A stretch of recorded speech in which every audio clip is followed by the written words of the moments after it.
bahwa webinar ini berlangsung selama 3 hari. Dan seminar ini terselenggara karena adanya kerjasama antara Ketua 1 dan Ketua 4 dari Majelis Pimpinan Pusat Sinode Gereja Bethel Tabernakel. Untuk itu, terima kasih kepada Ketua Umum dan semua teman-teman yang sudah mendukung hingga acara ini bisa terselenggara. Acara ini diselenggarakan juga dalam sebuah wadah pendidikan yang diberi nama Pendidikan Pastoral dalam Penggembalaan atau yang disingkat dengan PPDP. Dengan tujuan untuk memberi edukasi kepada para pejabat yang ada di Sinode Gereja Bethel Tabernakel, khususnya Pasca Gembala. Baiklah, untuk tidak berlama-lama, saya mempersilahkan Ketua Umum Sinode Gereja Bethel Tabernakel, Pendeta Henok Sutopo, untuk memberikan sambutan singkat dan sekaligus membuka dalam doa. Selanjutnya kami persilahkan kepada Pendeta Henok Sutopo.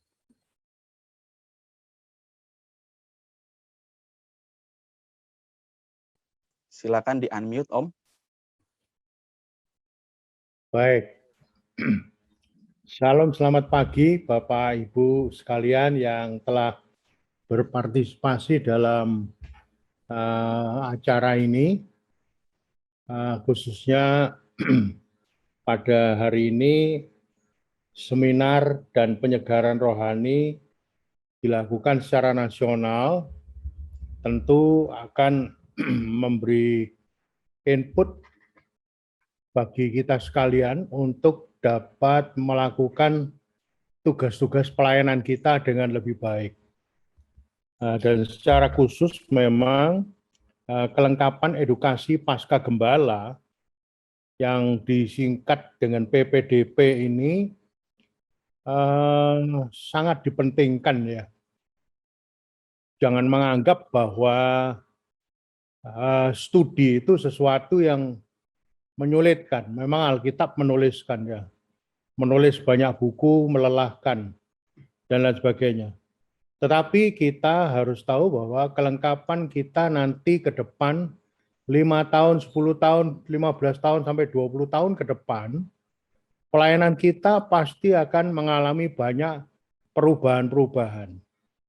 Dan saya yakin ketika perubahan itu kita dapat mengawali dan mempelajari lebih dulu, itu akan lebih memudahkan kita untuk melaksanakan tugas pelayanan ini. Walaupun memang sangat percaya bahwa tuntunan Tuhan itu luar biasa bagi kita. Ya, tetapi mari kita tetap dapat menyiapkan diri demi perubahan-perubahan yang ada, dan kita tidak tahu kapan akan terjadi apa dan semuanya akan berlangsung begitu cepat. Tentu kesiapan ini harus ada pada tiap-tiap pribadi kita sebagai hamba-hamba Tuhan. Nah, kebersamaan dalam studi dan mendalami bersama tentang konseling, khususnya pada hari-hari ini yang akan kita pelajari, itu pasti akan mendatangkan penyegaran dan pencerahan bagi pelayanan kita semua. Bapak, Ibu, silakan mencatat, memperhatikan, dan mungkin mendalami, bertanya jawab, berdiskusi, mendoakan, supaya kelengkapan ini bukan hanya sekedar lewat, tapi justru mempunyai makna yang penting untuk memperkokoh pelayanan kita bersama dalam lingkup GBT ya. Dan memang ini penting sekali untuk kita perhatikan, sebab bicara tentang konseling ini, itu dari anak-anak sampai usur, tetap semua ada bidang-bidang konseling yang perlu dilaksanakan dan bisa dilaksanakan. Terutama keterkaitan pelayanan kita bukan hanya bicara tentang Alkitab, tetapi justru kaitan Alkitab dan atau teologia dan konseling itu mempunyai kedekatan dan yang harus dapat kita lakukan bersama. Oleh sebab itu, atas kerjasama Ketua 1 Bapak Daud Susilo dan Ketua 4 Bapak Obed Musabani, tentu patut diapresiasi. Dengan lebih baik lagi kita dan lebih tekun lagi kita dapat melakukan pengembangan-pengembangan ke depan. Mengingat bahwa apa yang terjadi dalam pelayanan kita bersama itu nanti walaupun tempat berbeda, situasi berbeda, kondisi berbeda, tetapi garis pelaksanaan dan pelayanan tugas itu tetap sama. Dan bahkan mungkin nilainya pun akan berbeda juga. Oleh sebab itu, mari kita tetap mengkonsentrasikan diri dan tidak menganggap enteng semua ini, yang walaupun pembicara-pembicara yang ada itu mungkin kita kenal secara pribadi ataupun tidak kita kenal, tapi beliau, mereka-mereka hamba-hamba Tuhan ini telah mempunyai edukasi yang cukup dan yang sepatutnya untuk dapat membina dan menolong kita bersama demi pengembangan pelayanan ke depan. Oleh sebab itu, terima kasih untuk partisipasi Bapak Ibu sekalian. Menurut catatan dan menurut informasi yang saya terima, ada sekitar 350 peserta. Dan kita berdoa supaya dalam hari-hari ke depan ini, peserta-peserta tersebut yang walaupun tidak dapat melewati Zoom ikut bersama, tetapi juga dapat mengikuti live streaming di YouTube. Dan itu merupakan kelengkapan studi kita bersama pasca gembala. Jadi dengan kata lain, sudah menjabat pendeta jangan menganggap bahwa tidak perlu belajar. Kita perlu belajar terus. Dan itu tidak boleh berhenti. Berhenti kalau sudah Tuhan datang saja, menjemput Anda, atau Anda ditinggal. Nah itu. Jadi makanya, jadi jangan sampai ketinggalan, tapi justru ikuti dan tekuni dengan sungguh-sungguh, supaya kita dapat bersama-sama melakukan tugas ini dengan lebih maksimal untuk kemuliaan nama Tuhan. Saya tidak berlama-lama, supaya hari ini pun dapat melaksanakan kegiatan ini dan semakin cepat dapat terselesaikan dengan baik semuanya. Dan kita berdoa supaya Tuhan menolong dan memberkati persekutuan kita bersama lewat Zoom, studi ataupun live streaming sekalipun, dapat belajar dengan lebih baik, dapat berdiskusi dengan baik, dan bahkan dapat berdoa bersama-sama untuk kepentingan pelayanan kita bersama. Tuhan memberkati kita semua. Mari kita tundukkan kepala, kita berdoa.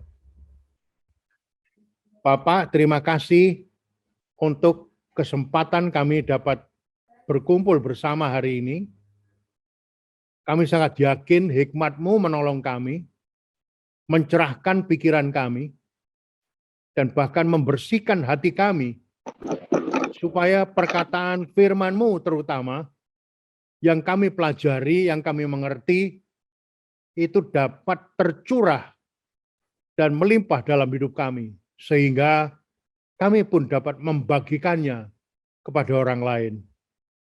Bimbingan pertolongan-Mu melewati segala macam alat-alat yang ada, baik lewat Zoom, internet, wifi, YouTube, dan sebagainya.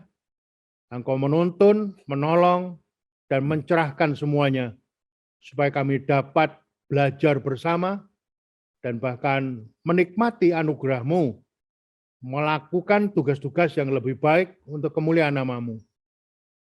Bimbing semua pembicara yang akan menyampaikan bagian-bagian tugas mereka, dan acara doa bersama pun Engkau hadir, dan bahkan sampai masa penyegaran rohani sekalipun yang kami dapatkan, kami benar-benar menikmati pencerahan itu dalam hidup kami. Supaya jemaat yang kami layani, itu pun dapat tercerahkan lewat saluran hidup kami semua, yang Tuhan pakai jadi alat dalam tangan-Mu. Memberkati Ketua 1, Bapak Daud, dan Bapak Obed, Ketua 4, dan seluruh jajarannya, dan semua perangkat yang kami gunakan, Tuhan menolong, menambahkan hikmat pertolongan bagi kami untuk dapat mengembangkan tugas kami dengan lebih baik. Nama Tuhan Yesus dipermuliakan. Dengan penuh syukur, kami mulai pertemuan ini dalam nama Tuhan Yesus, Juru Selamat dan Pembela hidup kami, yang selalu mendengar dan menjawab doa kami. Haleluya. Amin. Amin. Terima Saya kasih. kembalikan Pak Obed. Terima kasih. Terima kasih kepada Ketua Umum Pendeta Henok Stopo atas sambutannya yang memberikan semangat dan dorongan serta doanya sehingga acara ini pasti berjalan dengan lancar karena Tuhan yang akan menyertai. Peserta webinar yang kami banggakan, demi kelancaran dan tertibnya acara ini, agar kita semua diberkati, maka saya akan menyampaikan beberapa ketentuan yang akan diberlakukan. Yang pertama, panduan dalam mengikuti acara ini, seperti yang saudara Bapak Ibu lakukan, Bapak Ibu sudah bergabung dengan tepat waktu. Kami mohon bagi yang belum sempat dimatikan oleh host, agar mikrofonnya di-mute, sehingga tidak mengganggu jalannya acara ini.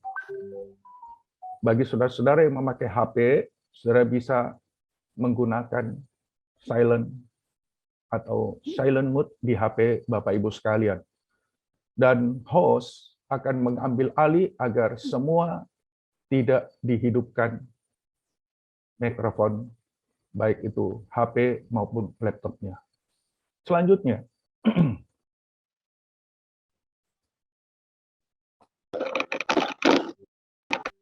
panduan untuk sesi tanya jawab. Maaf, Pak Obed bisa di-unmute dulu.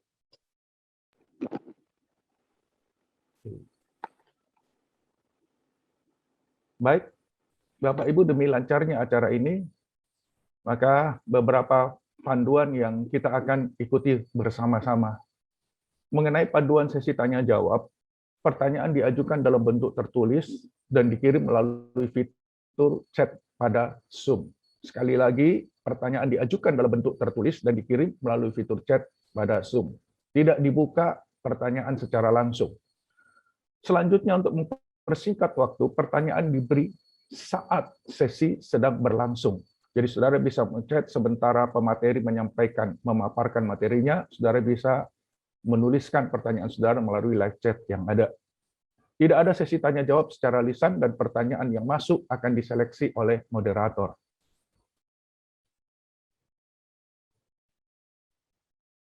Akan ada cendera mata setiap hari bagi peserta yang mengajukan pertanyaan terbaik. Tentu pertanyaan terbaik ini akan dipilih oleh tim dan 2 pertanyaan yang terbaik setiap hari akan disampaikan dan akan diberikan cendera mata dan pengumumannya pada hari terakhir, berarti hari Kamis, hari terakhir program webinar ini. Bapak Ibu, seperti yang ada di layar kita semua, cendera mata untuk pemenang pertama adalah Alkitab edisi studi.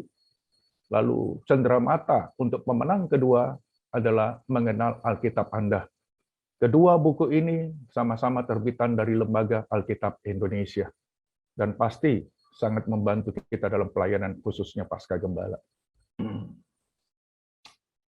Kami juga membutuhkan atau membuka kesempatan bagi saudara-saudara yang ingin mendukung seminar yang berlangsung ini dengan persembahan kasih, dan dukungan sukarela dapat diberikan melalui BCA 8161458473, sekali lagi dengan rekening BCA 8161458473. Kalau saudara berminat, saudara bisa memfoto layar ini atas nama GBT NPT Departemen Informasi. Terima kasih atas dukungan Bapak Ibu sekalian. E-sertifikat peserta yang terdaftar dan ikut di SUB selama 3 hari penuh akan mendapat e-sertifikat. Seandainya ada gangguan dan masalah teknis, peserta yang tidak memerlukan e-sertifikat memiliki gangguan internet atau keterbatasan kuota, dapat mengikuti seluruh acara via YouTube. Silakan Bapak Ibu klik tautan yang tertera di layar kaca saudara, atau pindai QR code di layar ini, di sebelah kiri. Ada QR code di situ, bisa dipindai dan pasti segera terhubung dengan YouTube secara live streaming. Bapak Ibu, kita akan memulai saja sesi kita yang pertama. Sesi kita yang pertama dengan tema dasar Alkitab dari konseling pastoral. Materi ini akan disampaikan oleh Pendeta Daud Susilo. Bapak Ibu bisa melihat latar belakang pendidikan beliau. Lalu saat ini beliau sebagai kopester dalam pelayanannya di GBT Kristus Pelepas Malang. Dan beliau juga masih menjabat di kepengurusan sinode periode ini sebagai Ketua 1 Majelis Pimpinan Pusat Sinode Gereja Bethel Tabernakel. Kami persilakan yang akan menyampaikan materi Pendeta Daud Susilo, dasar Alkitab dari konseling pastoral. Bapak Ibu, sekali lagi kami ingatkan supaya pertanyaannya segera ditulis melalui live chat. Selamat menikmati. Shalom, Ibu Bapak, Saudara-saudari yang terkasih. Selamat datang di pendidikan pastoral dalam penggembalaan. Inilah seminar perdana berjudul Konseling Pastoral dalam Penggembalaan. Pada sesi pertama ini, kita akan membahas dasar Alkitab konseling pastoral. Berbicara tentang konseling pastoral, ini merupakan paduan dua gambar, konseling dan pastoral. Pastoral dari kata pastor, gembala. Jadi kita melihat yang pertama, seorang gembala. Seorang gembala sidang yang memberikan konseling dalam arti yang luas, perawatan, bimbingan, penyuluhan, penghiburan bagi warga gerejanya. Nah, pertanyaannya, apakah dasar Alkitabnya? Nah, di dalam Mazmur 23, gambar gembala dikatakan bahwa Tuhan adalah seperti gembala yang merupakan metafora yang sangat umum di seluruh Perjanjian Lama. Gambar seorang gembala ini sangat umum. Di dalam ayat 1, pemazmur berkata, Tuhan adalah gembalaku, takkan kekurangan aku. Roeh adalah bentuk partisipel dari kata kerja Ibrani ra'ah. Dan gambaran ini menunjukkan pemeliharaan perlindungan Tuhan bagi umatnya. Dalam Mazmur 28 ayat 9, gembalakanlah mereka dan dukunglah mereka untuk selama-lamanya. Di dalam bahasa Indonesia masa kini diterjemahkan, jadilah seperti seorang gembala bagi mereka, dan jagalah mereka untuk selama-lamanya. Yesaya 40 ayat 11, seperti seorang gembala, ia, Tuhan, menggembalakan kawan ternaknya dan menghimpunkannya dengan tangannya. Anak-anak domba di pangkunya, induk-induk domba dituntunnya dengan hati-hati. Nah, di Mazmur 80 ayat 1, Tuhan juga disebut sebagai gembala Israel. Bahkan beberapa kali gelar tersebut secara khusus diterapkan pada pemeliharaan Tuhan atas umat Israel di padang gurun. Nah, perhatikan Mazmur 77 ayat 21. Engkau telah menuntun umatmu seperti kawanan domba dengan perantaraan Musa dan Harun. Di dalam 78 ayat 52 dan 53 disuruhnya umatnya berangkat seperti domba-domba, dipimpinnya mereka seperti kawanan hewan di padang gurun, dituntunnya mereka dengan tentram sehingga tidak gemetar sedang musuh mereka dilingkupi laut. Yehezkiel 34 ayat 11 sampai dengan 16 sangat menarik sekali. Di dalam The Good News Bible, judul perikop ini The Good Shepherd, gembala yang baik. Mengingatkan kita dalam perjanjian baru, Yohanes 10 ayat 11, Yesus berkata, "Akulah gembala yang baik." Kata Yunaninya poimen. Dalam Efesus 4 ayat 11, di sini kita melihat ada beberapa jabatan. Di dalam terjemahan bahasa Indonesia masa kini, ialah Tuhan yang memberi pemberian-pemberian kepada manusia. Sebagian diangkatnya sebagai rasul, yang lain menjadi nabi. Yang lain lagi menjadi pemberita Injil, yang lain sebagai guru-guru, dan yang kelima, pemelihara jemaat. Itu yang diterjemahkan gembala. Nah, sekarang gambar kedua. Di dalam Mazmur 34 ayat 19, inilah gambar bagaimana gembala merawat dombanya. Tuhan dekat pada orang yang berkecil hati. Ia menyelamatkan orang yang patah semangat. Di dalam pasal 51 ayat 19, pemazmur berkata, korban sembelian Allah ialah jiwa yang hancur dan hati yang remuk. Di dalam pasal 51 ayat 19, kurban bagi Allah adalah hati yang remuk redam. Hati yang tunduk dan bertobat tidak kau tolak. Yesaya 57 ayat 15 mengatakan, sebab beginilah kata Allah yang maha tinggi dan kudus, yang berkuasa untuk selama-lamanya. Aku tinggal di tempat yang tinggi dan suci, tetapi juga di antara orang-orang yang rendah hati, yang menyesali dosa-dosanya untuk memulihkan semangat dan harapan mereka. Bukankah itu juga deskripsinya dalam perjanjian baru?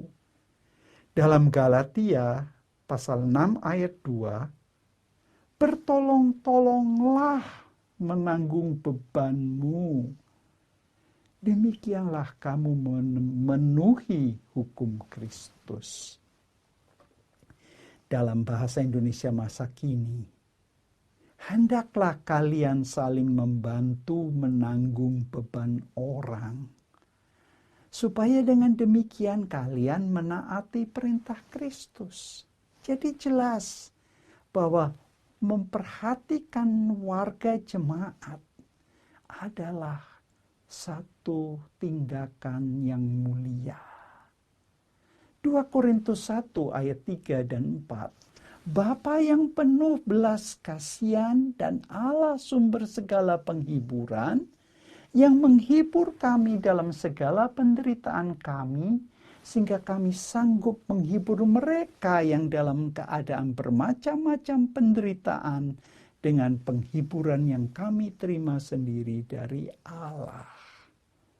Dengan kata lain, Tuhan itu Bapa yang sangat baik hati, yang telah memberikan kekuatan batin kepada kita.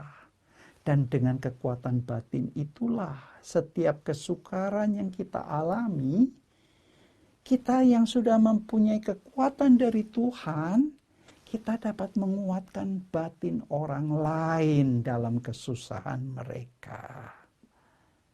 Nah, apa yang dapat kita simpulkan? baik dalam perjanjian lama maupun dalam perjanjian baru, Tuhan mengutus hamba-hambanya. Seperti Musa dan Harun, begitu juga utusan Tuhan yang lain.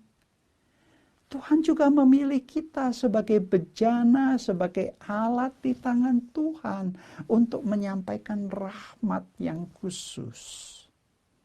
Ini adalah hak yang istimewa dan tanggung jawab untuk memberikan perawatan dengan cara yang paling baik dan yang etis.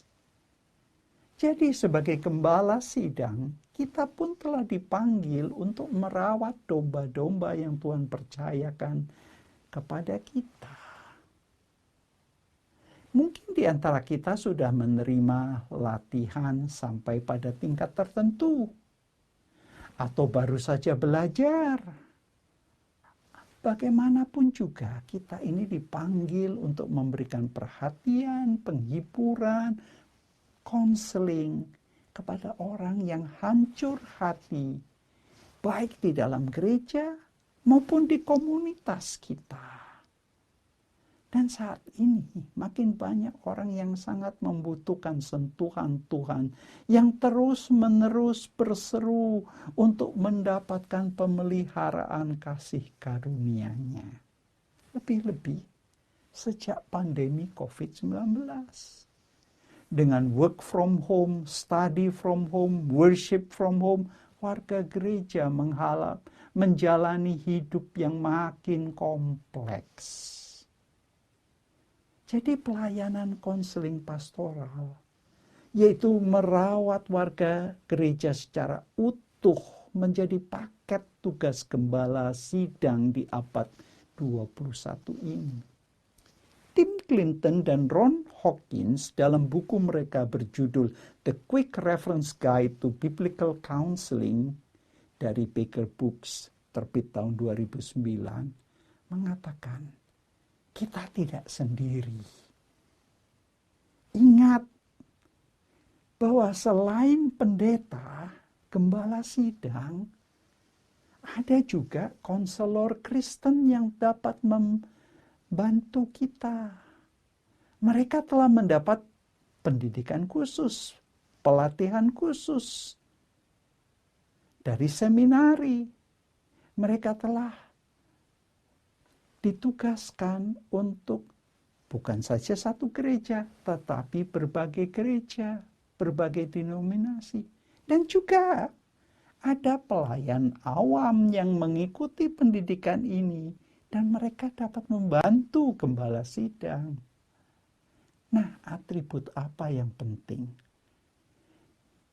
Nah, buku tadi mengatakan bahwa di saat-saat seperti ini, yang pertama-tama, yang paling penting untuk kita miliki sebagai hasil dari Roh Tuhan yang bekerja dalam kita, yang sudah mengubah hati dan pikiran kita.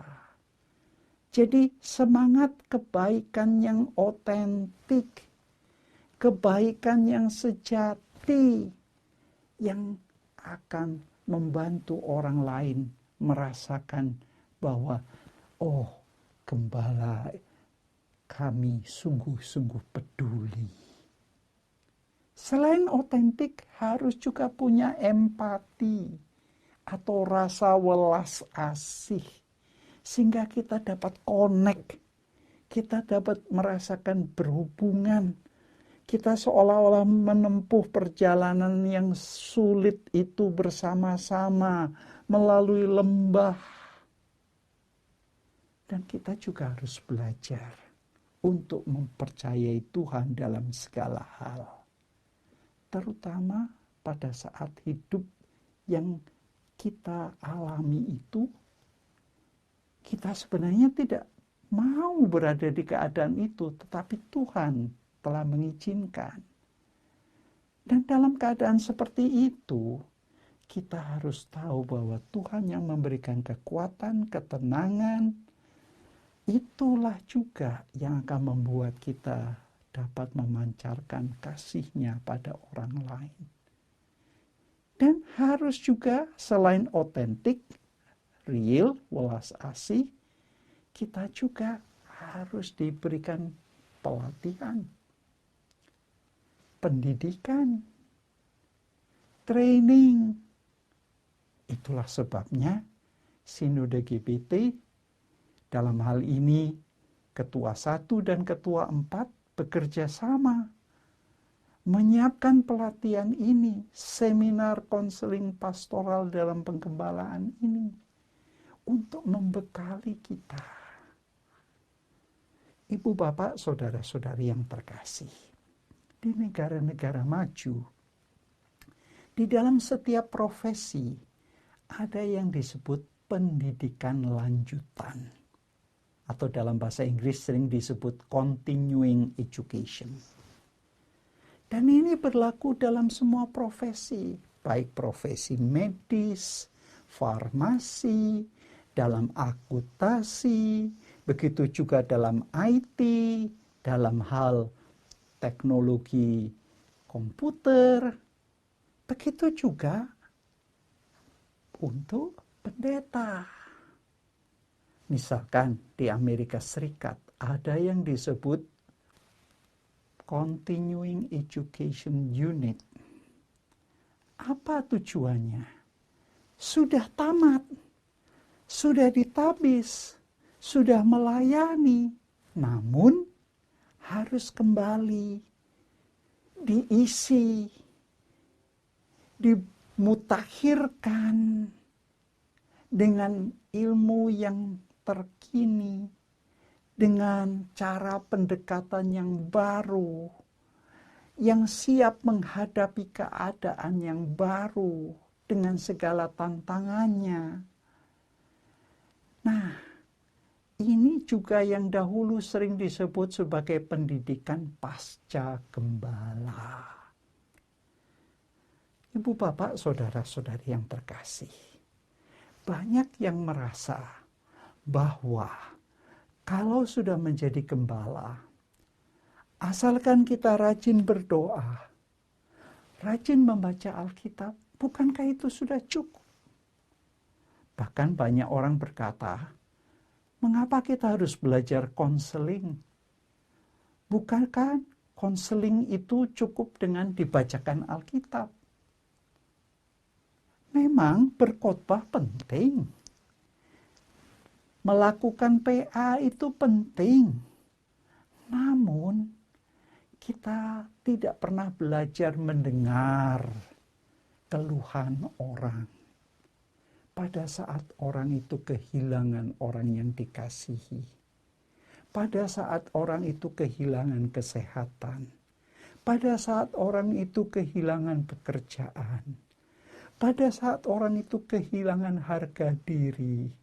Pada saat hartanya hilang, pada saat keluarganya berantakan, pada saat anaknya dipanggil Tuhan karena kecelakaan. Begitu banyak penderitaan, dan mereka ingin seorang gembala yang dapat memberikan empati, yang mendengar keluh kesah mereka.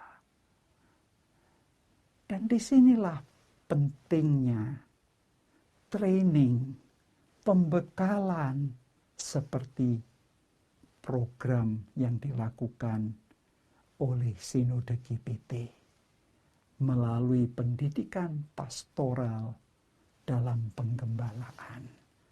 Dengan kata lain, ini bukan untuk menyiapkan menjadi gembala, tetapi ini pendidikan lanjutan setelah menjadi gembala. Apa-apa yang selama ini belum pernah dipelajari selama dulu belajar di sekolah Alkitab atau di seminari. Hal-hal apa yang tampil dan muncul di lapangan, di jemaat, yang belum pernah kita baca dalam textbook. Disinilah program seperti ini memberikan pembekalan, pencerahan, membantu, membekali, melengkapi, memampukan kita untuk melanjutkan perjalanan yang masih panjang dalam pelayanan kita sebagai gembala sidang, merawat, memperhatikan domba-domba yang Tuhan percayakan kepada kita. Nah, Ibu, Bapak, Saudara-saudari yang terkasih,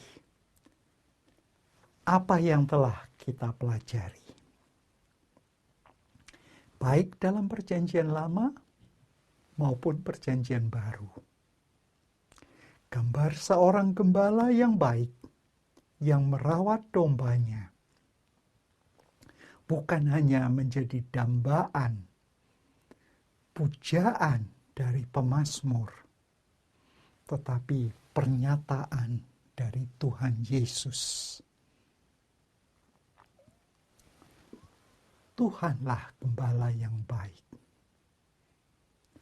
Yesus berkata, "Akulah gembala yang baik." Itulah sekarang panggilan bagi kita semua. Kita sebagai gembala-gembala sidang, kita telah memiliki teladan yang sangat baik. Agar kita dalam melaksanakan tugas penggembalaan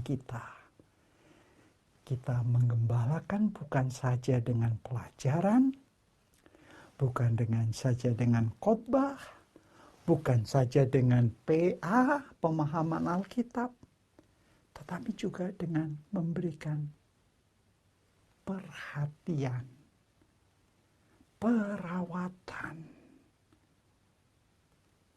pemeliharaan. Bila domba terluka, lukanya dibersihkan, diberi obat. Bila domba mengeluh, bila domba memerlukan pertolongan, bila domba lapar, kita memberikan makan. Bila domba tersesat, kita arahkan ke jalan yang benar. Bahkan kita gandeng, kita tuntun. Dan bila domba sedih, kita menghibur. Bila domba menangis, kita gembala yang menghibur. Bila domba merasa putus asa, gembala memberikan pengharapan. Disinilah tugas seorang gembala, memberikan perawatan yang komprehensif. Perawatan jasmani rohani yang paripurna. Nah, Ibu, Bapak, Saudara-saudari, biarlah pada sesi pertama yang singkat ini menjadi dasar. Itulah sebabnya kita telah menyiapkan beberapa sesi yang sangat penting. Integrasi antara psikologi dan teologi. Sehingga kita melihat bahwa pelayanan kita dapat dilakukan secara multidisiplin. Dengan kata lain, kita dapat melihat bahwa ilmu-ilmu yang dapat menunjang pelayanan kita tidak tolak. Tetapi kita lakukan melalui satu pemahaman yang integratif, yang terintegrasi. Dengan demikian kita juga diberikan pengantar bagaimana memberikan bimbingan, konseling untuk remaja dan pemuda, untuk keluarga, untuk persiapan pranikah yang akan menjadi keluarga Kristiani. Bagaimana mempersiapkannya? Begitu juga dalam kasus-kasus khusus seperti borderline. Nah, inilah harapan dari Sinode GPT. Agar melalui rangkaian acara seminar konseling pastoral selama 3 hari ini, kita disegarkan bagi mereka yang sudah pernah belajar.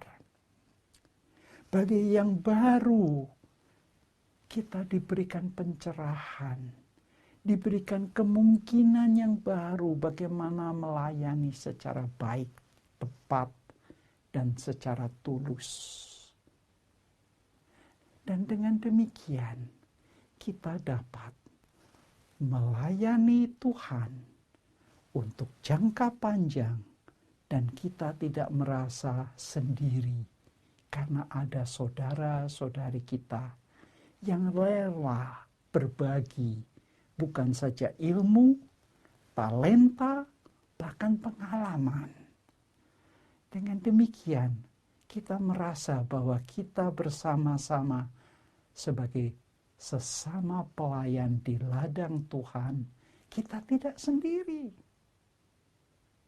Begitu juga nanti kalau kita sudah berada di lokasi di mana kita menghadapi masalah yang sebagai gembala kita belum pernah dilengkapi, kita tidak perlu merasa malu atau segan untuk meminta bantuan dari rekan kita, konselor Kristen yang memang sudah terlatih untuk itu.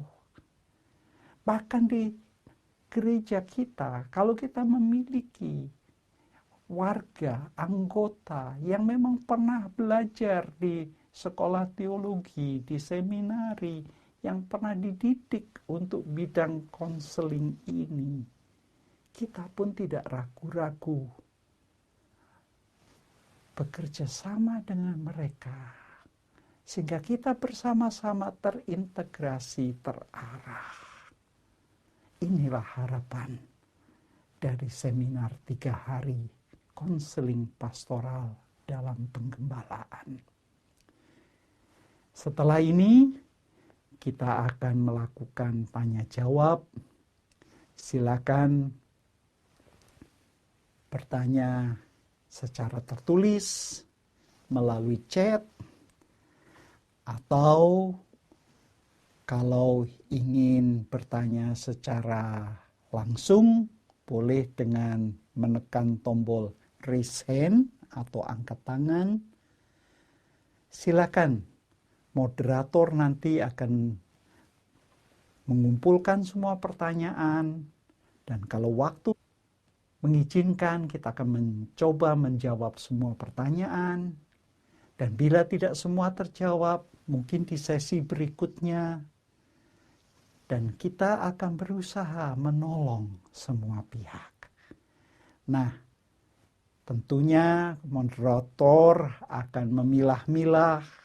Kalau ada pertanyaan yang serupa, yang sejenis akan dikumpulkan dan bisa ditanyakan sekaligus, nanti dijawab bersama-sama atau satu demi satu, dengan harapan ini benar-benar akan menolong kita bersama-sama.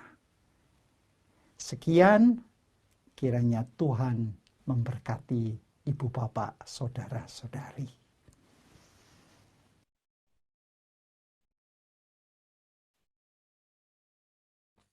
Baik, terima kasih buat Pendeta Daud Susilo yang sudah menyampaikan materinya.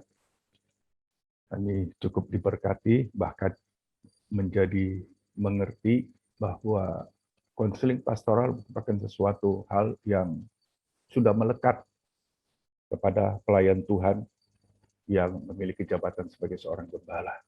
Nah, Bapak Ibu sekalian, saya sudah melihat ada beberapa pertanyaan di live chat kita. Saya berterima kasih buat semua pertanyaan itu. Namun Bapak Ibu yang perlu kami ingatkan bahwa mungkin jauh lebih baik kalau pertanyaan itu yang memang tersangkut dengan materi yang disampaikan. Adapun pertanyaan-pertanyaan lain nanti saya akan ajukan setelah yang tersangkut dengan materi. Ya. Ada beberapa pertanyaan yang saya melihat sebenarnya tidak terlalu tersangkut paut dengan materi. Lebih baik saya akan menyampaikan beberapa pertanyaan Yang pertama adalah pertanyaan dari Pendeta Yahya Iskandar.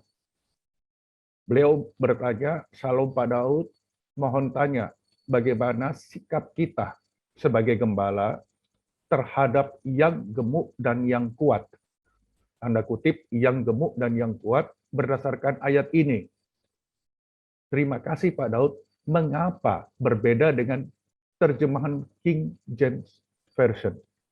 Jadi Pak Daud tadi memang menyampaikan beberapa firman Tuhan dalam berbagai terjemahan. Jadi mungkin ini yang menjadi pertanyaan dari Pak Yahya Iskandar, dan hampir sama dengan itu pertanyaan dari Pak Yohanes Eko, bagaimana dengan gembala yang dalam merawat jemaat Tuhan pilih-pilih, padahal sudah dididik dan sudah dibina. Jadi dua pertanyaan ini hampir sama. Mohon kami serahkan ke pemateri untuk menjawab pertanyaan ini. Itu yang pertama, Pak. Baik, Pak Bet, terima kasih kepada kedua penanya. Nah, kalau boleh sebenarnya saya ingin Pak Yahya Iskandar menampilkan, saya tahu itu dari Yehezkiel, tetapi teman-teman yang lain akan dibantu bila ditampilkan ayatnya. Nah, sementara itu pertanyaan berikut adalah yang langsung secara praktis ya, bagaimana sebagai gembala kalau memilih-milih. Nah, ini memang manusia. Ini yang mau disampaikan, bahwa kita seperti halnya Musa dan Harun, dan juga hamba-hamba Tuhan lain dalam Perjanjian Lama dan Perjanjian Baru, mereka dipanggil itu sebagai, memakai istilah dari Rasul Paulus, adalah sebagai bejana. Bejana ini sebenarnya yang dimaksud, kita memikir bahwa bejana itu sesuatu yang indah, luar biasa.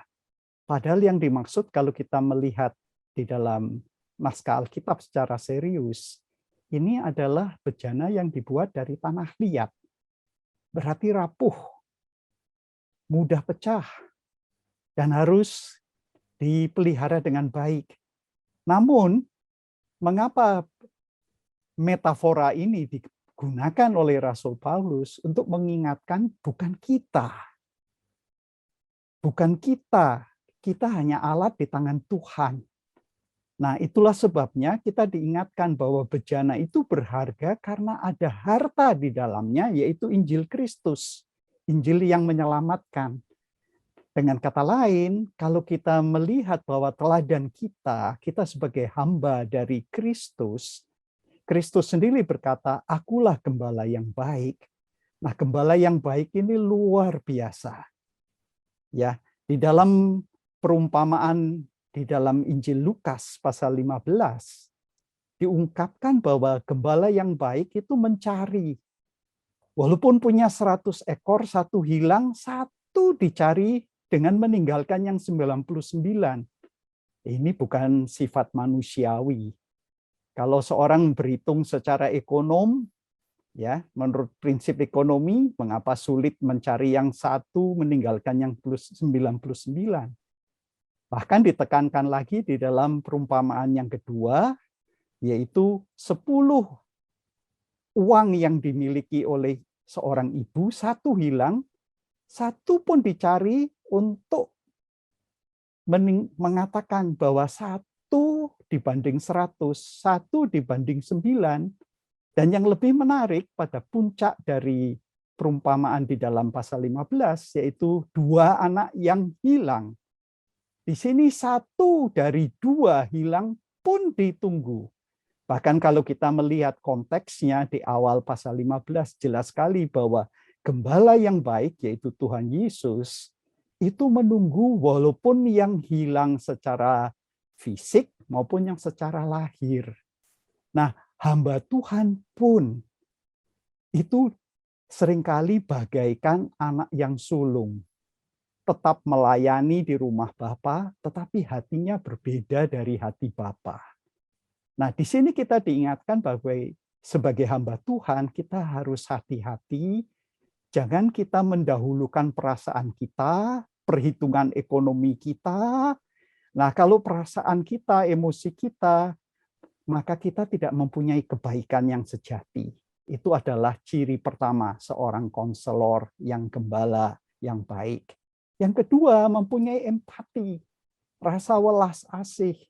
Nah, memang kalau secara manusia, kalau kita melihat ada anggota yang dalam tanda petik tidak menguntungkan, bahkan menyulitkan, tapi di sini kita dilatih menjadi gembala yang memperhatikan siapa saja.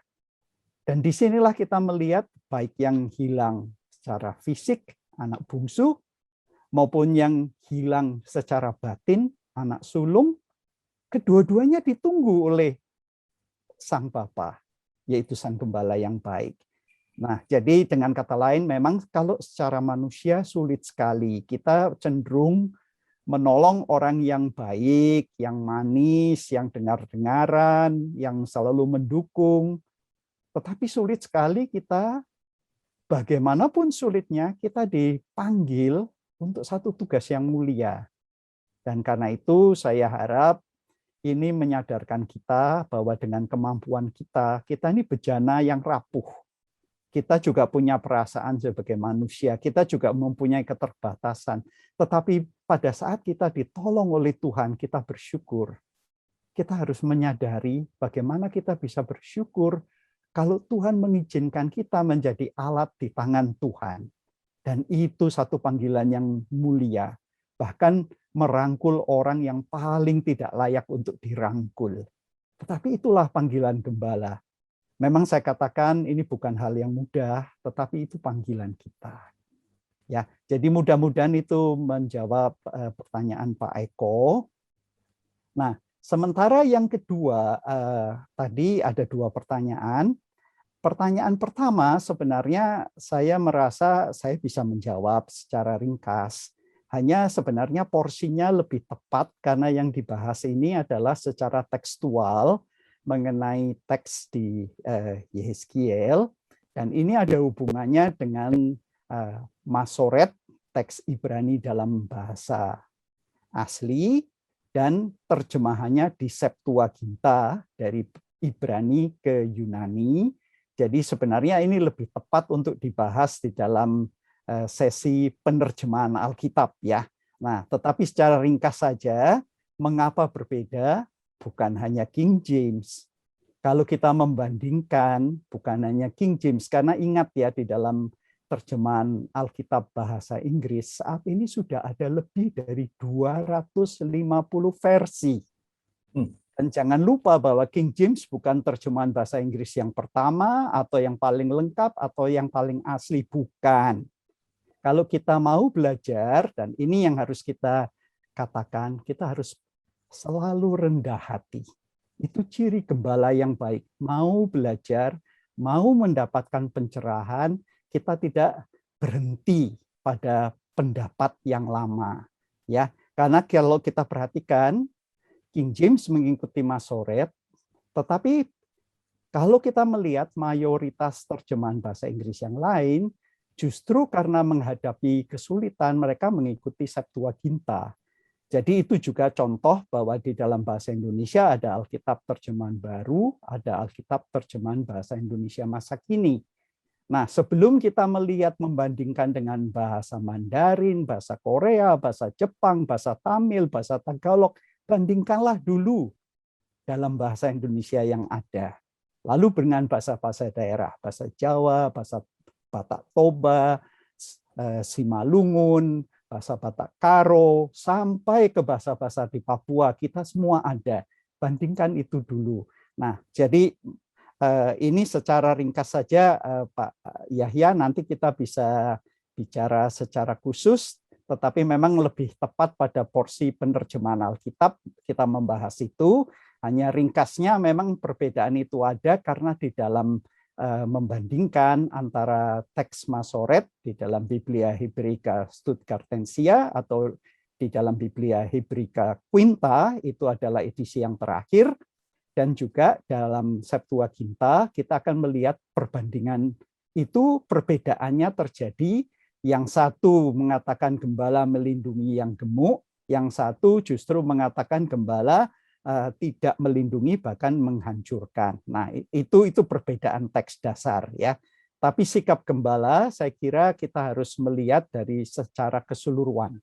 Jadi kita melihat dari perjanjian lama, perjanjian baru, di mana bukan hanya saja di dalam perjanjian lama sangat umum menggunakan metafora gembala yang baik, tetapi Yesus sendiri memberikan teladan sebagai gembala. Jadi kalau Yesus sebagai gembala memperhatikan pelayanan Yesus, kita melihat bahwa Yesus tidak membedakan dari segi kedudukan saja, tetapi melihat secara totalitas kemanusiaan secara lengkap, ya. Jadi saya tahu bahwa itu mungkin tidak menjawab secara langsung, tetapi kalau ini sesinya penerjemahan Alkitab, saya bisa lebih panjang. Tetapi karena ini sesinya konseling, saya kembalikan pada pokok pembicaraan. Begitu Pak Moderator. Baik Pak, terima kasih. Sebenarnya ada pertanyaan yang ketiga yang sama juga, tapi saya pikir itu tadi sudah menjawab dari Saudara Sugeng Purwanto. Sebagai seorang konselor, mana yang harus dikedepankan antara kebenaran firman Tuhan dengan perasaan? Karena saya sering melihat seorang gembala dalam menangani permasalahan jemaat lebih mengedepankan perasaannya daripada kebenaran firman Tuhan. Saya kira tadi itu sudah dijawab.